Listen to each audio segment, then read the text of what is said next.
네, 안녕하십니까. 신지식인 정인태입니다. 저는 국립한국복지대학교 특임교수를 역임했습니다. 왜 대학 총장은 외국인 유학생 불법 비자 연장에 관여했을까? 네, 이 기사를 한번 보게 되면요.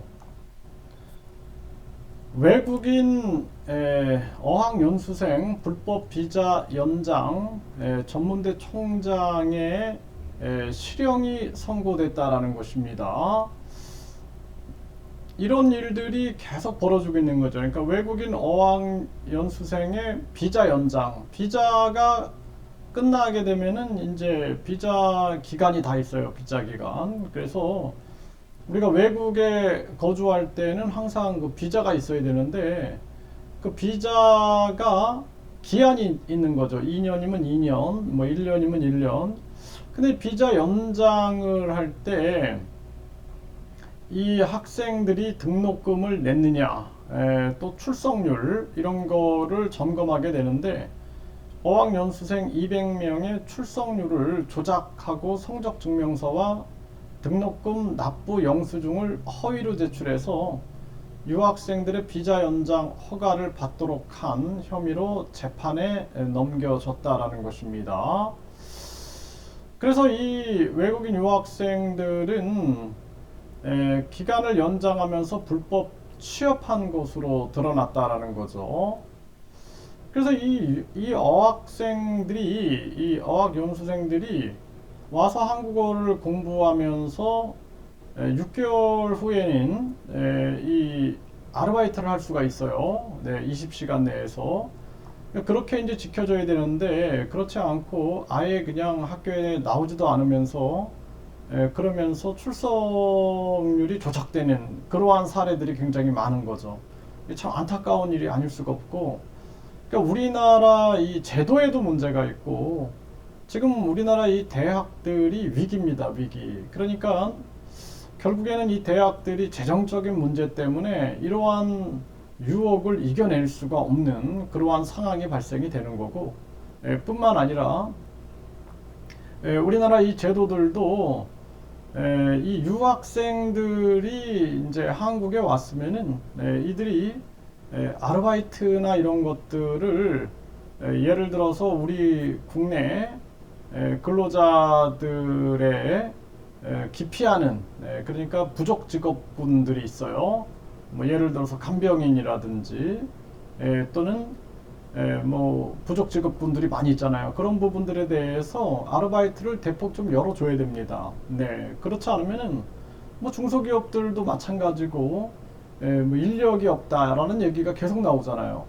그래서 그 간병인만 해도 중국 조선족 분들이 굉장히 많이 그쪽에서 근무하고 있다 그러는데 이것도 열어야 되는데 이 기득권이 있는 거예요, 기득권. 그래서 이런 것들이 열지 않고 유학생들만 계속 모집을 하니까 이런 문제가 생기는 거죠, 지금.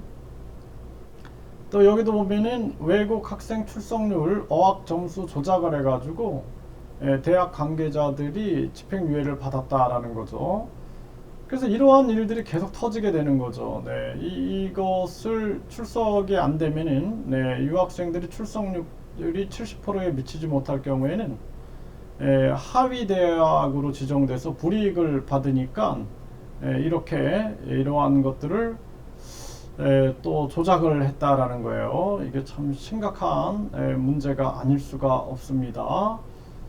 이게 참 심각한 대한민국의 현 주소를 지금 보여주고 있는 거예요. 대학은 경영이 어렵고 그리고 또 이 지금 대부분 이 어학 연수생들이 가난한 국가에서 오는 그런 학생들이 많아요. 그러다 보니까 이 학생들은 아르바이트를 해야 되는데 그러한 부분들이 또 막혀 있는 거예요. 그러다 보니까 문제가 생기는 거고, 또 이 학생들을 유치할 때에도 이 학생들이 사실상 진짜 유학생인가, 유학을 가서 성실하게 할 것인가, 이런 것들이 점검이 돼야 되는데 그런 점검할 수 있는 능력이 안 되는 거예요.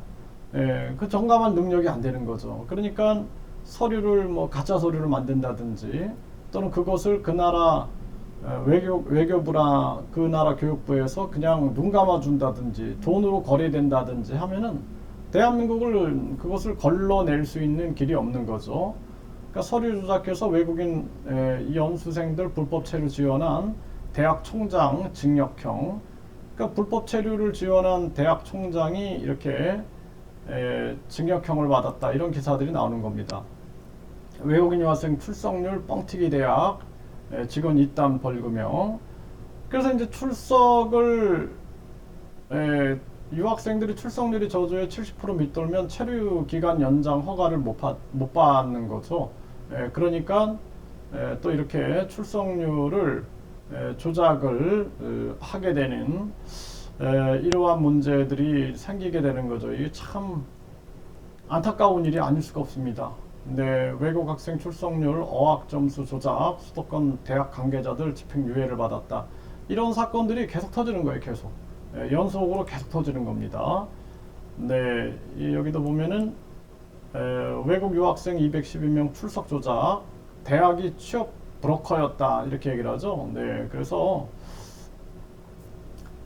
이 대학교 총장과 더불어서 유학 담당, 과장, 팀장 등 실무 담당자가 공무집행 방해 혐의로 불구속 기소가 됐다라는 것입니다.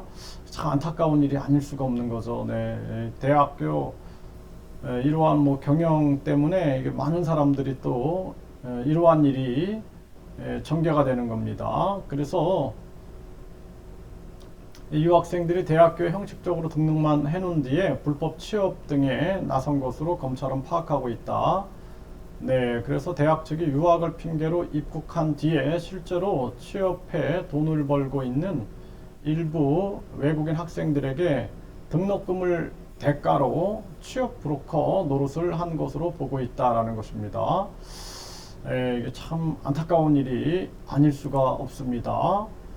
네, 외국인 유학생의 불법 취업 장사한 대학, 이게 참 안타까운 일이 아닐 수가 없어요. 이러한 일들이 계속 벌어지고 있는 그러한 이유, 본질적으로 일단은 외국인 유학생을 선발할 때부터 철저한 검증이 이루어져야 되는데, 그 검증이 서류가 위조되는 경우가 많기 때문에 그러한 서류에 대한 점검이 철저하게 이루어져야 되는 부분들이 있고, 그 다음에는 우리나라 제도도 변경을 해야 됩니다. 네, 제도도 변경을 해서 외국인 유학생들이 우리 부족직업군 등의 아르바이트 같은 경우를 할 수 있게끔 열어주는 부분들, 이런 것들이 같이 진행이 돼야 되고, 대학도 지금 경영 위기가 있는 건데 정부의 이 제도 개선을 요청을 하면서 그러면서 규칙을 지키는 그러한 일이 같이 이루어져야 된다는 거예요. 그렇지 않으면은 뭐 유학생들은 막 1000명씩 막 유치해 가는데, 그런데 나중에는 이런 문제가 터지게 되고 결국에는 불법 체류 문제까지 같이 터지게 되는 거죠. 안타깝습니다.